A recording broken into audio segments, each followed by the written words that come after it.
Welcome back to my channel Sunday রেসিপিতে আজকে একটা ভুনা খিচুড়ি আর কষা চিকেনের রেসিপি শেয়ার করছি। দেখো আমি কিভাবে বানাচ্ছি।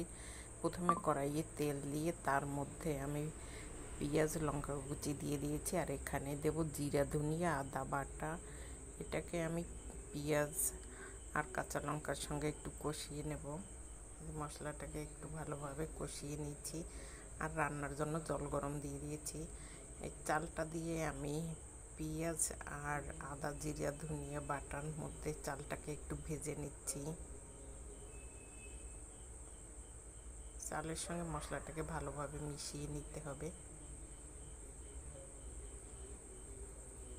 এটা একদম কম আঁচেই ভাজতে হবে। যে চালের সঙ্গে মশলাটাকে ভালোভাবে মিশিয়ে নিয়েছি। এবার চালটাও একটু ভাজা ভাজা হয়ে গেছে, খুব বেশি ভাজা যাবে না, সামান্য একটু নেড়ে চেড়ে দিলেই হবে।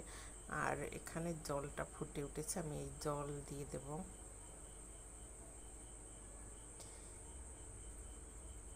এই যে জল দিয়ে দিয়েছি, এই ফুটে উঠেছে। আর এই ডালটাকে আমি আগেই ভেজে ধুয়ে রেখেছিলাম, ডাল ভাজাটা দেখানো হয়নি, কিন্তু ওটা ভেজে সামান্য ভেজে ধুয়ে রেখেছি। এবারে চালের সঙ্গে দিয়ে দিয়েছি।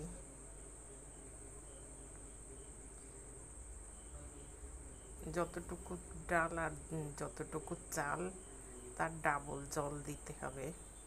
আর এখানে আমি পরিমাণ মতো লবণ আর সামান্য চিনি দিয়ে দিয়েছি। এটা কিন্তু ভুনা খিচুড়ি হবে, এটা শুকনো ঝরঝরে খিচুড়ি হবে।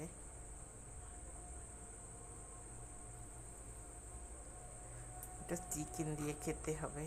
আর এবারে আমি উপর থেকে গরম মশলার গুঁড়ো ছড়িয়ে দিচ্ছি।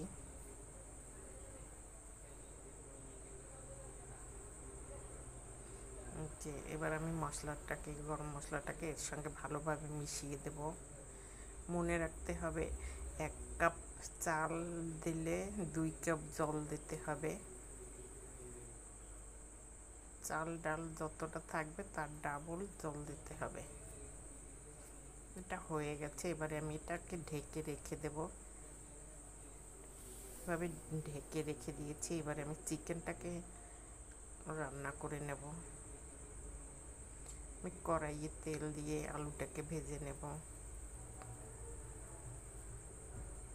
আলুটাকে একটু লাল লাল করে ভেজে তুলে নিচ্ছি।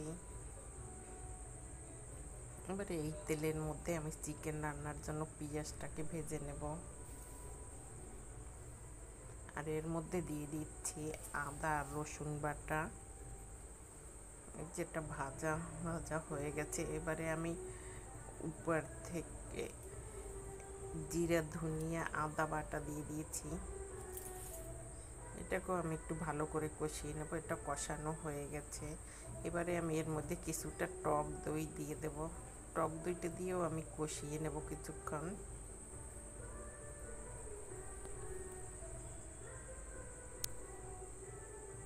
মশলাটা কষিয়ে এবারে এর মধ্যে একটু সামান্য গরম জল দিয়ে মশলাটাকে আমি আবারও কষিয়ে নেব। এই যে গরম জল দিয়ে দিচ্ছি, দিয়ে আমি আর একটু কষিয়ে নেব।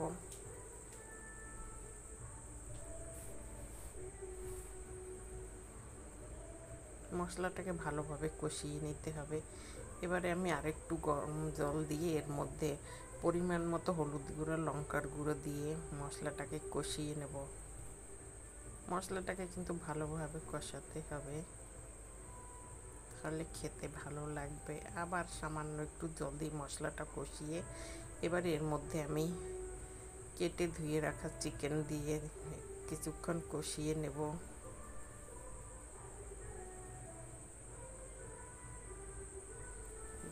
চিকেনটাকে কষিয়ে নিতে হবে। এবারে আমি সামান্য জল দিয়ে আবার একটু চিকেনটাকে কষিয়ে নেব।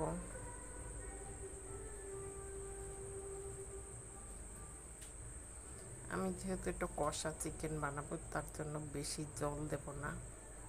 এবারে আমি এর মধ্যে পরিমাণ মতো লবণ দিয়ে দিয়েছি। লবণ দিয়ে আবারও কষিয়ে নেব।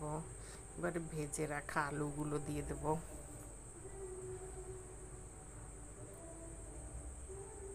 আলুটা দিয়েও কষিয়ে নিচ্ছি, এবার ঢেকে দেব। চিকেনটাকে ঢেকেই রান্না করব। আর এই পাশে কিন্তু সেই খিচুড়িটা ঢাকা রয়েছে, এটা কিন্তু ভুনা খিচুড়ি। এই যে দেখিয়ে দিচ্ছি, এখানে কিন্তু চাল আর ডাল রয়েছে। চাল ডাল মিলিয়ে যদি 500 হয় তাহলে 1 কিলো জল দিতে হবে। চিকেনটা থেকে জল বেরিয়ে গেছে। এটা ঢেকে আমি কম আঁচেই রান্না করছি।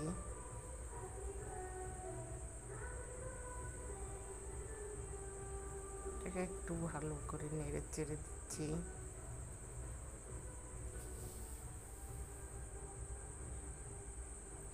চিকেনটা ঢেকে ঢেকে কম আঁচে রান্না করতে হবে। যে এটা হয়ে গেছে, এবারে আমি গরম মশলা দিয়ে চিকেনটাকে আরেকটু নেড়ে চেড়ে সমস্ত মশলা মিশিয়ে নেব।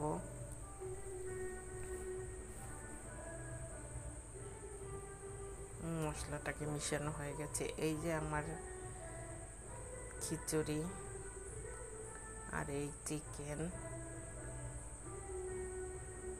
চিকেনটাকে আমি কিন্তু কষা বানিয়েছি, বেশি ঝোল বানাইনি। আর এই যে খিচুড়িটা দেখো কত ঝরঝরে হয়েছে, ডালটাও কিন্তু সিদ্ধ হয়ে গেছে, এই যে দেখতে পাচ্ছ। আর এই এবারে খাবারের জন্য আমি প্লেটে তুলে নিয়েছি। এটা দেখতেও ভালো, খেতেও কিন্তু ভীষণই ভালো, আর বানানো খুব সহজ।